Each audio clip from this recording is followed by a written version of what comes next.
Ouais, salam alaikum. Je voulais revenir sur raser les murs, là, c'est important. Parce qu'apparemment, il y en a qui croient que c'est le prophète qui a dit ça et que le Sami Chaouch, quand il parle, c'est le prophète, quoi. Non, non, non, non. Lui, il exprime ce qu'il a dans sa tête. Donc, le musulman, il ne peut pas être orgueilleux au point où il estime que ce que lui, il dit, c'est ça la sunna. Ce que lui, il dit, c'est ce que le prophète dit et pense, etc. Il faut revenir sur terre. Il y a des gens, ils sont trop dans l'orgueil, trop dans la prétention.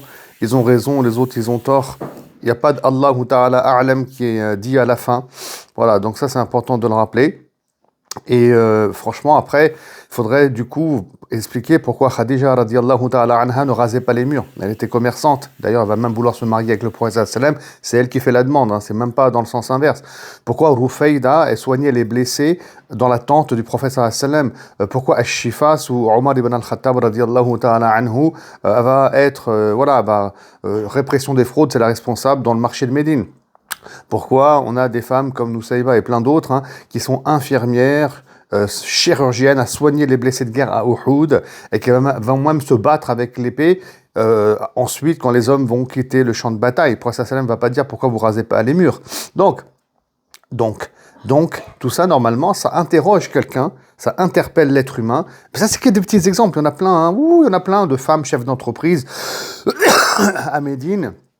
Et pour les femmes, enfin bref.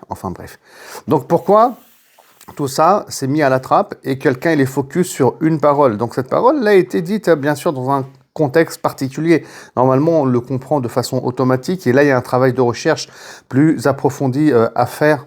Donc arrêtez de vous prendre pour la sunna, arrêtez de vous prendre pour des prophètes avec cette vérité absolue.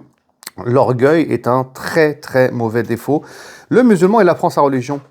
Voilà. Et quand il pense être dans une certitude, après avoir fait de la recherche, écoutez, il va émettre son avis, et avec, bien sûr, beaucoup de hikmah, etc.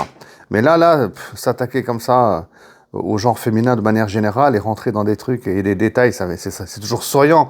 Par rapport à la lessive et machin, c'est toujours souriant. On va me dire c'est la sunna, tout ça. Bon, bref. Tout ça, c'est pas bon. Attention. L'orgueil, tout le monde prétend connaître le prophète. Daesh aussi prétend. Daesh, il a un prophète, disons un prophète terroriste. Ils sont convaincus de suivre la sunna et la bonne voie. Vous voyez, donc l'orgueil, ça rend taré.